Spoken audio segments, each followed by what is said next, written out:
তো আজকে দেখাবো যে আপনি কিন্তু খুব সহজে কীভাবে ট্রেনের টিকিট কাটতে পারেন। এর জন্য আপনাকে জাস্ট আপনার হাতে থাকা স্মার্টফোনই যথেষ্ট এবং তার সঙ্গে ইন্টারনেট কানেকশন থাকতে হবে। তো প্রথমে যেটি আপনাকে করতে হবে, আপনাকে আপনার মোবাইলের গুগল প্লে স্টোরে চলে যেতে হবে। তো প্লে স্টোরে আসার পর এখানে আপনাকে লিখে সার্চ করতে হবে রেল সেবা। তো রেল সেবা লিখে সার্চ করলে আপনি ঠিক এরকম একটি অ্যাপ্লিকেশন পেয়ে যাবেন, যেটা বাংলাদেশ রেলওয়ের। তো আপনি এটাকে জাস্ট ওপেন করবেন। ওপেন করার পরে এখন আপনাকে যেটি করতে হবে সেটা হচ্ছে আপনাকে এখানে লগ ইন করতে হবে। তো আপনি যদি লগ ইন আপনার অ্যাকাউন্ট না করা থাকে, আপনি জাস্ট এখানে রেজিস্টারে ক্লিক করুন।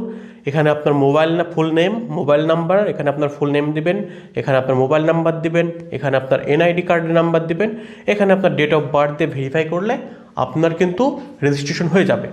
তো রেজিস্ট্রেশন করা হয়ে গেলে আপনাকে ঠিক এখানে আপনার মোবাইল নাম্বার এবং পাসওয়ার্ড দিয়ে লগ ইন করতে হবে।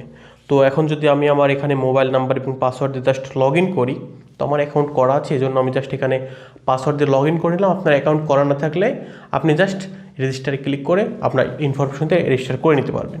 তো এখন যদি আমি টিকিট কাটি, তো সাপোজ ধরুন আমি এখান থেকে ঈশ্বরদী বাইপাস সিলেক্ট করলাম এবং এখান থেকে আমি যদি ঢাকা দেই, অথবা আমি যদি মনে করেন যে হচ্ছে মানে এখানে ফর্ম থেকে মানে এখানে আপনি যেখান থেকে যেতে চান, তো আমি এখান থেকে যদি রাজশাহী ক্লিক করি এবং আমি যদি ঢাকা দিই, তো এখান থেকে যদি আমাকে ক্লাস সিলেক্ট করতে মানে আমি এসিতে যাবো না নন এসিতে যাবো, মানে চেয়ারে যাবো না সে, তো আমি এখানে সিনিকদাস দিয়ে দিলাম। তারপর এখন তারিখ সিলেক্ট করতে হবে। তো সাপোজ মনে করেন আমি এখন এখানে তারিখ সিলেক্ট করলাম যে হচ্ছে আজকে 19 তারিখ, আমি 20 তারিখ সিলেক্ট করলাম।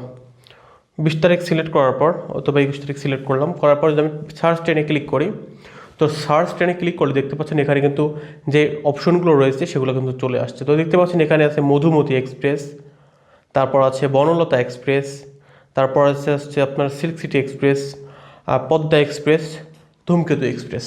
তো আমি যে ট্রেনের টিকিটটা আসলে নিতে চাই, তো এখানে কিন্তু আপনার সময় দেওয়া আছে যে কয়টা থেকে কয়টা। তো সাপোজ আমি যদি আপনাদেরকে এখানে বনলতা এক্সপ্রেস, তো আমি যদি সাপোজ আপনাদেরকে এখানে সিল্ক সিটিটা দেখাই, তো মনে করুন এখানে 106টি সিট আছে। এটা 21শে জুলাই 7:40 থেকে ছাড়বে এবং ঢাকা 1:10-এ পৌঁছাবে। তো আমি যদি এখানে ট্রেনের ডিটেলস ক্লিক করি, তাহলে এখান থেকে কোথায় থামবে, কোথায় কী করবে সকল তথ্য দেওয়া আছে। তো আমি যদি জাস্ট এখন এখানে স্নিগ্ধাতে ক্লিক করি এবং দেখতে পাচ্ছেন যে সিটগুলো ফাঁকা আছে।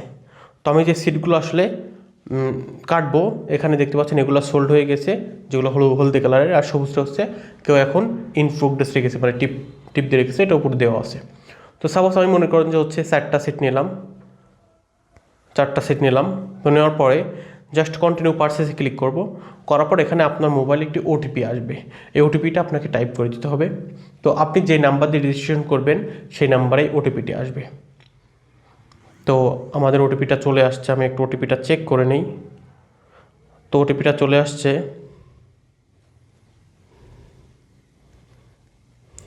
ওটিপিটা দেওয়ার পরে এখন দেখতে পাচ্ছেন এখানে বলছে প্যাসেঞ্জারের নাম।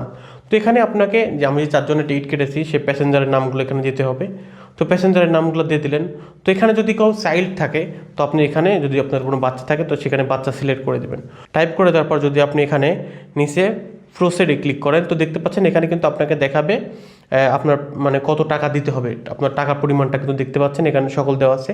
অ্যাডাল্ট 3 জন, চাইল্ড 1 জন, এরকম সকল তথ্য কিন্তু এখানে দেওয়া আছে যে কয়টা ছাড়বে, কখন কি, এগুলো প্রত্যেক ইনফরমেশন দেওয়া আছে। তো আপনি চাইলে কিন্তু বিকাশ, নগদ, রকেট এগুলোর মাধ্যমে কিন্তু আপনি পেমেন্ট করতে পারবেন।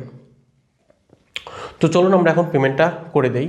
তো এখন যদি আমি এখানে বিকাশটা সিলেক্ট করে যদি পেমেন্ট টু প্রসিড টু পেমেন্টে ক্লিক করি, তো দেখতে পাচ্ছেন এখানে বলছে ticket booking is confirm regarding two payment gateway. এটা আসলে কিছুটা লোডিং হতে সময় নিতে পারে, এটা আসলে নির্ভর করে আপনার ইন্টারনেট স্পিডের উপরে। তো আমি এখানে বিকাশ নাম্বারটা দিয়ে দিলাম। তো বিকাশ নাম্বারটা দিয়ে দেওয়ার পর যদি আমি কনফার্মে ক্লিক করি, তো দেখতে পাচ্ছেন এখানে আমাকে 6 ওটিপি দিতে বলছে। তো আমি সেই ওটিপিটা আমার মোবাইলে যেটা আসবে সেটা এখানে দিয়ে দিব। তো ভিউয়ার্স, এখানে পিন নাম্বারগুলো দেওয়া হয়ে গেলে দেখবেন কনফার্মে ক্লিক করলে, তো দেখতে পাচ্ছেন যে এখানে কনফার্মে ক্লিক করার পর এখানে আপনাকে আপনার বিকাশের পিনটি দিতে হবে। তো এখানে ভয় পাওয়ার কিছু নেই, আপনি আপনার বিকাশের পিনটি এখানে টাইপ করে দিবেন। তো এখানে বিকাশের পিন নাম্বার টাইপ করার পর যদি কনফার্মে ক্লিক করেন, তো কনফার্মে ক্লিক করলে দেখতে পাচ্ছেন যে আপনার ভেরিফিকেশন প্রসেস, এবং দেখতে পাচ্ছেন এখানে বলছে কংগ্রাচুলেশন ইওর টিকিট কনফার্ম হয়ে গেছে। তো আপনি কিন্তু চাইলে এখানে আপনার যে এখানে পিন আর এই নাম্বারটি দিয়ে কিন্তু আপনি আপনার টিকিটটা প্রিন্ট করতে পারবেন। তো ভিউয়ার্স, এখন টিকিট ডাউনলোড করবেন বা করবেন, তো সেক্ষেত্রে ভিউ টিকিটে ক্লিক করলে দেখতে পাচ্ছেন এখানে কিন্তু অপশন চলে আসছে ডাউনলোড টিকিট। তো আপনি কিন্তু কিউআর কোড দিয়ে কিন্তু আপনার টিকিটটা ডাউনলোড করতে পারবেন, এবং অথবা আপনি চাইলে যদি ডাউনলোড ক্লিক করেন তো সেক্ষেত্রে কিন্তু আপনার ট্রেন টিকিটটা ডাউনলোড হয়ে যাবে। তো আমি যদি এখন ট্রেনের টিকিটটা ওপেন করে দেখাই, তো ভিউয়ার্স দেখতে পাচ্ছেন যে আমাদের কিন্তু টিকিট ডাউনলোড হয়ে গিয়েছে। তো যেমনটি দেখতে পাচ্ছেন স্ক্রিনে, তো এভাবে কিন্তু আপনি চাইলে আপনার টিকিটটা ডাউনলোড করতে পারবেন। তো আপনি চাইলে কিন্তু এখান থেকে যে কোনো কম্পিউটার দোকান থেকে প্রিন্ট করতে পারবেন, অথবা আপনার প্রিন্টার থাকলে প্রিন্ট করতে পারবেন। তো ঠিক একইভাবে আপনি যদি জাস্ট আপনার মোবাইলে থেকে ইমেলে চেক করেন, তো আপনি যদি সরাসরি ইমেলে চলে যান, ইমেলে গিয়ে যদি চেক করেন তো দেখতে পাচ্ছেন যে বাংলাদেশ রেলওয়ে থেকে আপনাকে কিন্তু এই যে আপনার যে অনলাইনের টিকিটের এটা কিন্তু দিয়ে দিয়েছে। তো আপনি চাইলে কিন্তু খুব সহজে এই যে এখানে যদি দেখেন তো দেখতে পাচ্ছেন আপনার কিন্তু টিকিটটা দিয়ে দিয়েছে এবং সকল তথ্য কিন্তু এখানে দিয়ে দিয়েছে। তো আপনি চাইলে কিন্তু খুব সহজেভাবে আপনার হাতে থাকা মোবাইল ফোন দিয়েই বাংলাদেশের যে কোনো ট্রেনের টিকিট কাটতে পারবেন।